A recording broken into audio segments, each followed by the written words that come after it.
আসসালামু আলাইকুম বন্ধুরা, আজকে আমরা তরমুজ উৎসব। দেখেন আমার দুই নাতি এল আবুজান, আমার ভাই, ছোট ভাই, এলে ছোট বোন হাবিবা, উম্মে হাবিবা, আর এলে আমার দুলাভাই মোহাম্মদ শাহজাহান মোল্লা। সবাইকে নিয়ে আজকে আমরা তরমুজ উৎসব করবো। দাদা কাটেন, দেখেন তো কি অবস্থা। ও কাটছেন আগে না? যাক, আলহামদুলিল্লাহ আলহামদুলিল্লাহ। লাল আছে মোটামুটি না? লাল তরমুজ কিন্তু খুবই ভালো একটা ফল। আপনি অনেক কষ্ট করে আসছেন, কষ্ট করে আসার পরে যদি এক টুকরো তরমুজ খান, কি যে শান্তি। খুব সুন্দর। পৃথিবীর সব ফলের চেয়ে মানে আরামদায়ক ফল হলো তরমুজ। কারেন কারেন কারেন।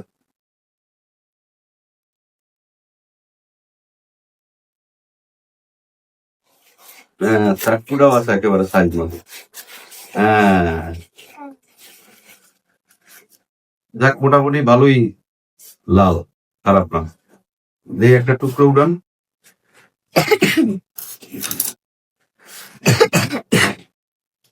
হ্যাঁ, না একটা টুকরো কারেন, একটা টুকরো কারেন দেখি মিষ্টি কেমন।